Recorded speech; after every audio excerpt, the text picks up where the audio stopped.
মৃত্যুকে যদি খুব কাছ থেকে দেখতে চান তাহলে এই ভিডিওটি আপনার জন্য। বিষয়ত এই খৈয়াছড়া ঝর্ণার মূলত 12টি ধাপ, আর এই 12টি ধাপ পাড়ি দিতে গিয়ে একবার যদি পা পিছলে যায় তাহলে মৃত্যু অবধারিত। আকার আকৃতি এবং গঠনশৈলীর ভিত্তিতে নিঃসন্দেহে এটি বাংলাদেশের সবথেকে বড় ঝর্ণাগুলোর মধ্যে একটি।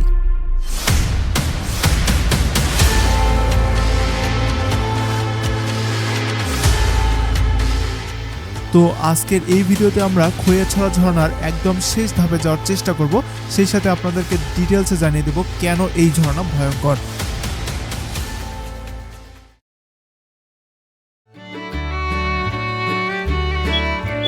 ঝুমঝুম শব্দের বয়ে চলা ঝর্ণাধারায় মানুষ গা ভিজিয়ে যান্ত্রিক জীবনের অবসাদ থেকে নিজেকে সজীব করে নিচ্ছে খৈয়াছড়া ঝর্ণায়। তাই খৈয়াছড়া ঝর্ণাকে বলা হয় ঝর্ণার রানী। ধারণা করা হয় প্রায় 50 বছর আগে থেকে প্রবাহিত হচ্ছে খৈয়াছড়া ঝর্ণাটি। জনমানবহীন পাহাড়ি এলাকা এবং অধিক ঝোপঝাড়ের আধিক্যের জন্য এটির অবস্থান আবিষ্কার করতে সময় লেগেছে। আবার অনেকে ধারণা করেন যে 50 বছর আগে পাহাড়ি ঢলের ফলে এই ঝর্ণাটি তৈরি হয়েছে, এর পূর্বে এখানে ঝর্ণাটি ছিল না। ভয়ঙ্কর এই সুন্দর ঝর্ণাটিতে কিভাবে যাবেন চলুন দেখে আসি।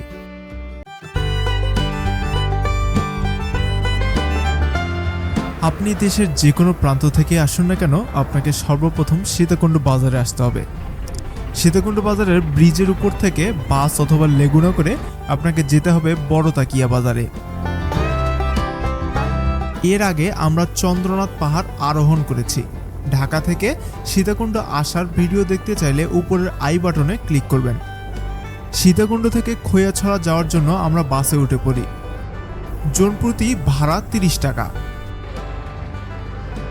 নর্মালি ঢাকা চট্টগ্রাম হাইওয়েতে বাস থেকে ঠিক এই জায়গাটা নামবেন। এই জায়গাটা হলো 12 ঢালা জাতীয় উদ্যান।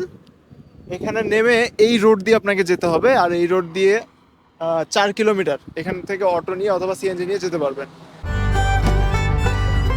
আমরা মেইন রোড থেকে সিএনজি ভাড়া করে ঝর্ণার উদ্দেশ্যে রওনা দিচ্ছি।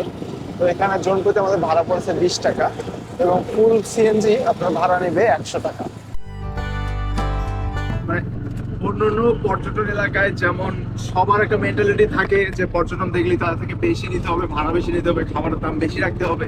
বাট এই এলাকাগুলোতে আমরা মানে মিরসরাই বাজার, তারপর সীতাকুণ্ড, এইগুলোতে এমন একটা মানে দেখলাম যে এনারা নর্মালি মেহমানদারিতে অনেক ভালো এবং তারা যথেষ্ট রিজনেবল প্রাইসে সব সার্ভিস দিয়ে থাকে। মানে ভাড়া বলেন, খাবারের দাম বলেন, রাইড বলেন, একেবারে নর্মাল প্রাইস। এই জিনিসটা আমাদের কাছে খুবই ভালো লাগছে। মিনিট 10 সিএনজিতে আসার পর খৈয়াছড়া ঝর্ণায় পৌঁছে যাই বললে ভুল হবে, কারণ আরও এখান থেকে 2 কিলোমিটারের মতো পথ আমাদের পায়ে হেঁটে যেতে হবে। ঝর্ণায় যাত্রা করার আগেই আমাদের খাবার অর্ডার করে যেতে হবে, কারণ এখানে সচরাচর হোটেলগুলোতে খাবার পাওয়া যায় না।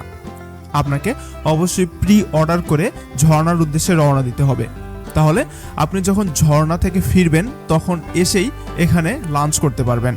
খাবারের সিস্টেমটা হলো এখানে ভাত, ডাল এবং আলু ভর্তা থাকে আনলিমিটেড, সাথে সোনালী মুরগি অথবা গরুর মাংস নিতে পারেন। খাবারের মূল্য 150 টাকা থেকে 250 টাকা এর মধ্যেই। জোড়া 10 টাকা করে সামনে কাদা পিছলের জন্য। আচ্ছা, আবার তোমাকে এসে ফেরত দিতে হবে? একবারে 10 টাকা। ঝর্ণায় যাত্রা করার পূর্বেই এরকম অ্যাংলেট পরে নেবেন, কারণ পাহাড়ি ঝিরিপথ অনেক পিচ্ছিল হয়ে থাকে। আমাদের খৈয়াছড়ার জার্নিটা কিন্তু স্টার্ট হচ্ছে এখান থেকে। আমার সঙ্গে আছে নাইম ইবনে নূর, সালাম ইসলাম, আমি শিহাব। আর এই রাস্তা দিয়েই প্রায় 2 কিলোমিটার পথ পাড়ি দিতে হবে। যে পাহাড়ি এই ঝিরিপথ বলা যায়, এইগুলা দিয়ে আমরা যাচ্ছি। এখানে জুতা পরে যাওয়া নাকি খুবই কষ্টকর, তাই জুতা টুতা রেখে ব্যাগ ট্যাগ রেখে একদম পাতলা হয়ে রওনা করলাম সেই ঝর্ণার উদ্দেশ্যে। কিছু দূর আসতে না আসতেই শুরু হয়ে গেল ঝিরিপথ। এই পথগুলো অনেক পিচ্ছিল হয়, যে কোনো সময় স্লিপ কাটতে পারে আপনার পা, তাই প্রতিটা পা দেখে দেখে ফেলবেন। কিছুটা সামনে এগোতেই একটা টিকিট কাউন্টার পাবেন। এখান থেকেই 20 টাকা দিয়ে টিকিট কেটে ভিতরে প্রবেশ করবেন। মনে রাখবেন আপনাকে কিন্তু অবশ্যই 5টার মধ্যে আবার ব্যাক করতে হবে।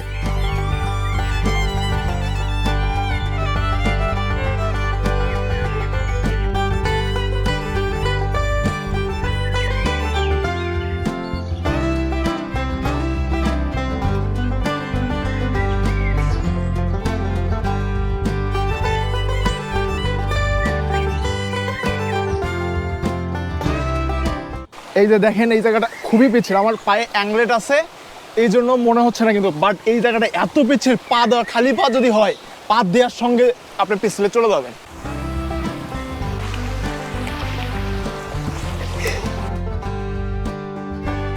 এরকম হাঁটতে হাঁটতে কিন্তু আমরা প্রথম ঝর্ণায় চলে আসছি। এই তো আল্লাহর সৃষ্টি যে এত সুন্দর, ওয়াও। এদিকে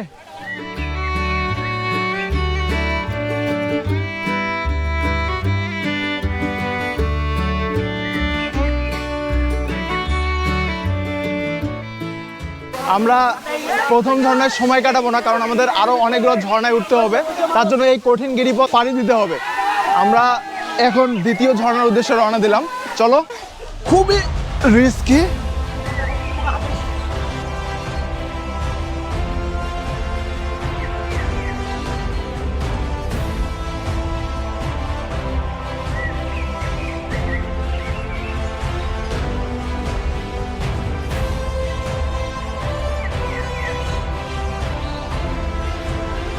আচ্ছা, এখানে একটা গুরুত্বপূর্ণ কথা বলি।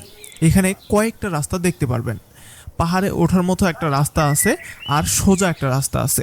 আপনার যদি ইচ্ছা থাকে পাহাড়ের উপর থেকে পুরো সুন্দর ভিউটা দেখার, তাহলে আপনার পাহাড় বেয়ে তারপর বাকি ঝর্ণার ধাপগুলো যেতে পারেন।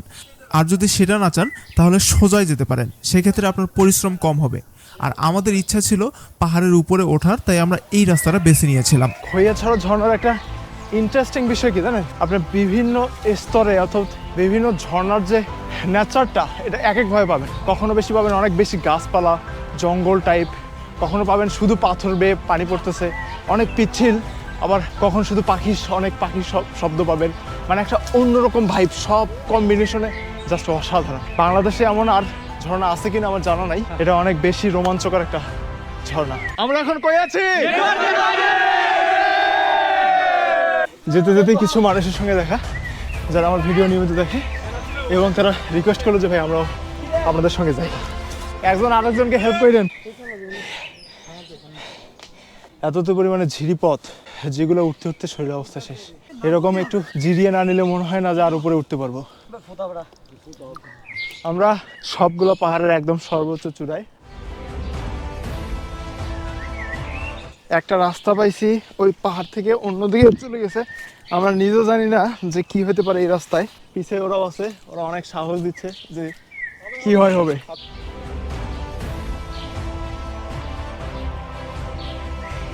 মানে একটা পুরো পাহাড়, সর্বোচ্চ পাহাড়ের উপরে উঠে আবার এদিকে নামছি। জাস্ট আপনারা আসলে ঠিক এই রাস্তা বেয়ে আপনার সোজা আসতে থাকবেন, ঠিক আছে?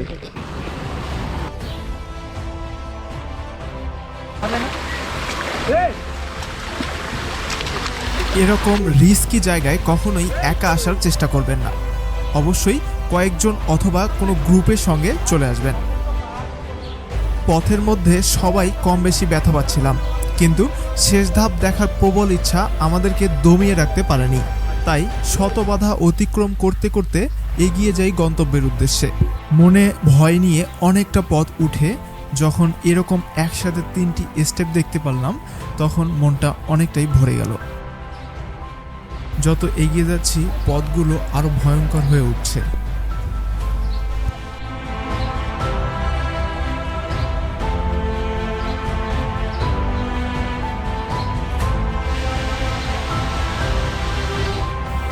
এই জায়গাটা একবার দেখুন, কোনো বিকল্প রাস্তা নেই, আপনাকে এইভাবে পাথর বেয়ে বেয়েই আসতে হবে। আর নিচে রয়েছে কিন্তু অনেক বড় গর্ত। ইতোমধ্যে কয়েকটা ধাপ পাড়ি দিয়ে আমরা এখানে এসেছি, তাই ভাবলাম একটু গা ভিজিয়ে কয়েকটা ছবি তুলে নেওয়া যায়। ভিডিওর এ পর্যায়ে আমরা কিন্তু খৈয়াছড়া ঝর্ণার একদম শেষ ধাপের খুব কাছাকাছি। পাহাড়টা একবার দেখুন কি লেভেলের রিস্কি। এই পথ পাড়ি দিয়েই আমাদের শেষ ধাপে পৌঁছাইতে হবে।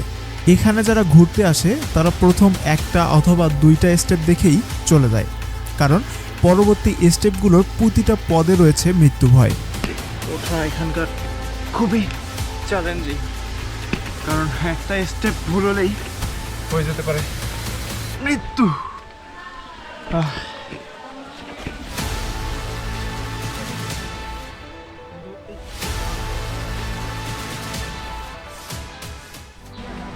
অবশেষে মৃত্যু ভয়কে জয় করে আমরা চলে এসেছি খৈয়াছড়া ঝর্ণার একদম শেষ ধাপে।